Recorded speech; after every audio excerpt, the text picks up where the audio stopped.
टुकड़ों में खून से लथपथ आया था पिता का 100 माँ 7 साल। प्रियंका ने अमेठी के कार्यकर्ताओं में ऐसे भरा जोश। नमस्कार, सुबह सवेरा न्यूज़ चैनल में आप सभी का स्वागत है। सुबह सवेरा न्यूज़ चैनल पे आप सब नए हैं तो लाइक और सब्सक्राइब करना नहीं भूले। समाचार विस्तार से। राहुल गांधी के लिए रायबरेली में 3 दिनों तक मोर्चा संभालने के बाद कांग्रेस महासचिव प्रियंका गांधी गुरुवार को मां सोनिया के पिता राजीव गांधी की कर्मस्थली अमेठी पहुंची। यहां सबसे पहले कार्यकर्ताओं के साथ संवाद किया। दादी इंदिरा गांधी पिता और मां के संघर्षों को सुनाकर उनमें जोश भरने की कोशिश की। स्मृति ईरानी से लेकर पीएम मोदी पर जमकर निशाना साधा। कार्यकर्ताओं से कहा कि आप कांग्रेस के लोग हैं, हम लोग पहले भी विपरीत परिस्थितियों से लड़े हैं, उन्हें धन बल से लड़ने दीजिए, हम जनता के बल से लड़ेंगे। उनके पास साधन है, तब भी घबराने की जरूरत नहीं है। प्रियंका ने कहा कि भूलिए मत, भगवान राम जब रावण से लड़े थे तब उनके पास सत्ता नहीं थी, कोई रथ भी नहीं था, ना ही सोना था, ना ही कोई साजो सम्मान थे। भगवान राम उस समय वनवास में थे, लेकिन उन्होंने अपनी हिम्मत बनाई और रावण से लड़े। उनके दिल में सच था। उसी तरह आज यह सच की लड़ाई है, यह लोकतंत्र की लड़ाई है। आप अपने देश और अपने संविधान के लिए लड़ रहे हो। आप अपना मन बनाओ, यह चुनाव जीत कर जाऊंगी। सच की राजनीति के लिए लड़ेंगे, मोदी के झूठ को लोगों को बताइए। प्रियंका ने कहा कि सच की राजनीति के लिए हम लड़ेंगे, कोई हमें हरा नहीं पाएगा। 2-4 घंटे सोने के लिए रखिए, बाकी घंटे बाहर जाइए और लोगों से मिलिए। उन्हें इन लोगों की सच्चाई बताइए। जहाँ जहाँ कांग्रेस की सरकार है उसके बारे में लोगों को बताइए। किस तरह से हमने कर्नाटक में आवारा पशुओं की समस्या दूर की है, जनता को बताइए। जनता जैसे जी रही है वही सच्चाई है। जनता समस्याओं से घिरी हुई है। मोदी के झूठ का पर्दाफाश कीजिए। एक सेना की तरह आप ये चुनाव लड़ेंगे और जीतेंगे। हमें सच्चाई की राजनीति वापस चाहिए। पिताजी यहाँ से जीते, देश का चुनाव हारे तो ज़्यादा मेहनत की। प्रियंका गांधी ने अपने संबोधन शुरुआत पिता राजीव गांधी के संघर्षों को बयां करते हुए कहा। 1989 के चुनाव की चर्चा करते हुए कहा कि वह अमेठी से तो जीते, लेकिन देश का चुनाव हार गए। तब दोगुना या तिगुना मेहनत के साथ काम किया। जनता के बीच जाते थे, उस समय जीत की तरह माहौल बनाया गया था। उसी सुरक्षा को लेकर डर लगा रहता था।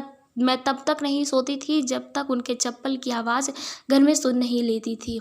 2 साल बाद 1991 में एक फ़ोन आया। रात के 11:30 बजे रहे थे। पिताजी को कुछ हो गया है, मुझे अपनी माँ को बताना पड़ा।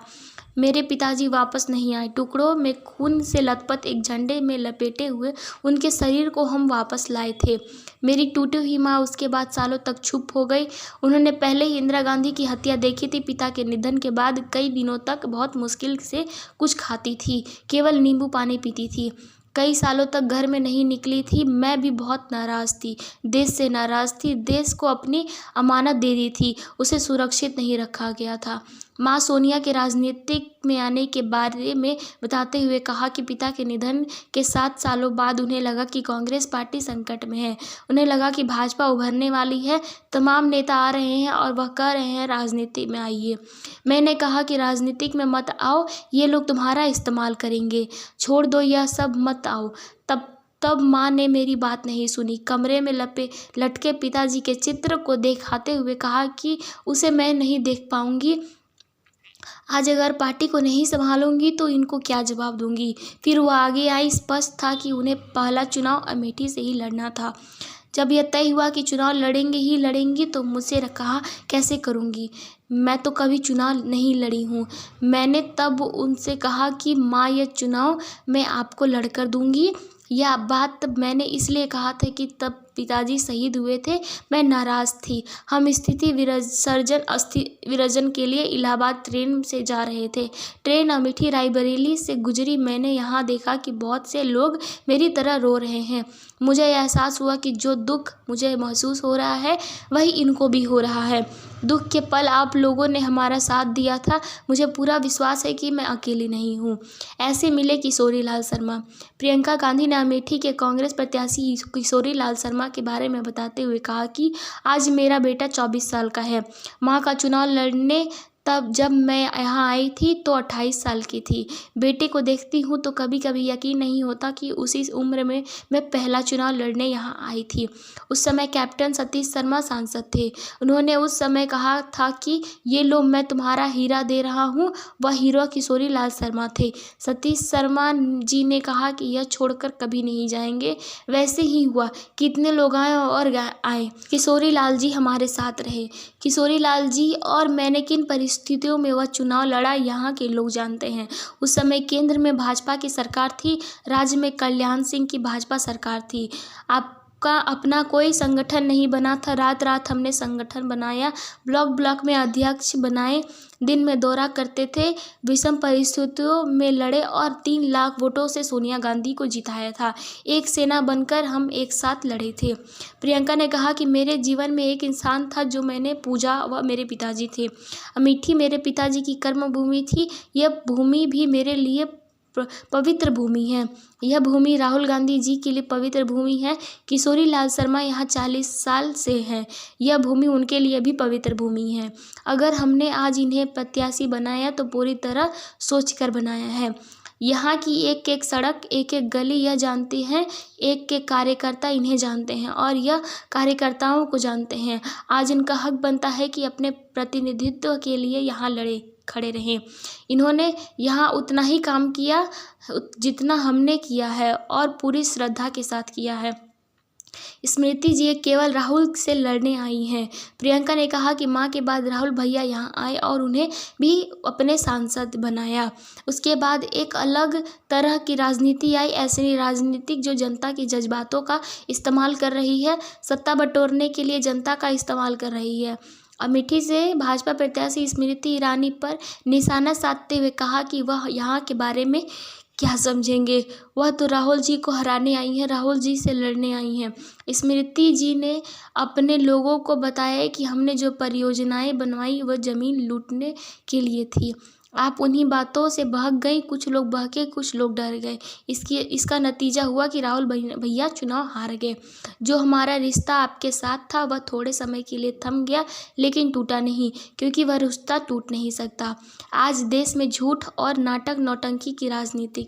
प्रियंका गांधी ने भाजपा और पीएम मोदी पर सीधा हमला करते हुए कहा कि आज देश में झूठ और नाटक नौटंकी की राजनीति है।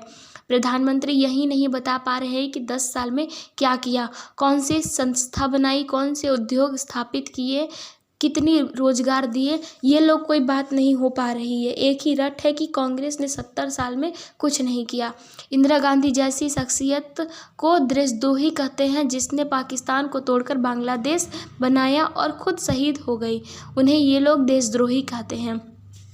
राहुल गांधी जैसे देशभक्त तो देशद्रोही कहते हैं।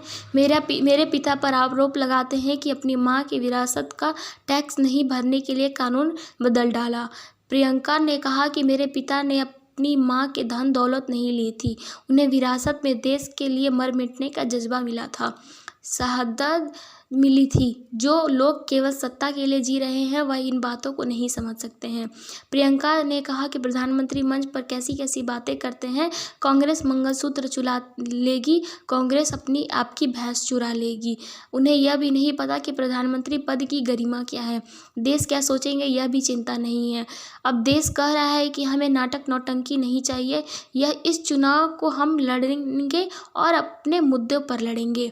आज जनता कह रही है कि मेरी समस्याओं को सुनो, महंगाई से तड़प रहा हूँ, मेरी खेती के सामान नहीं मिल रहे हैं, मेरी समस्याओं को सुनो। इन लोगों ने धर्म और जाति के नाम पर बहुत गुमराह किया है। देश को कोयला, देश की बिजली, देश के हवाई अड्डे सारे अपने मित्रों को दे दिए हैं। उनके लाखों करोड़ों के कर्ज हो रहे हैं। किसान 1 लाख कर्ज नहीं दे पा रहा है और आत्महत्या कर लेता है। वाराणसी से जीतते हैं लेकिन वहाँ के एक गांव में नहीं गए हैं, कभी लोगों के बीच नहीं गए हैं, वह झूठे से घिरे हुए हैं। क्या क्या बहकी बहकी बातें कर रहे हैं, लोग उनकी बातों पर हंस रहे हैं।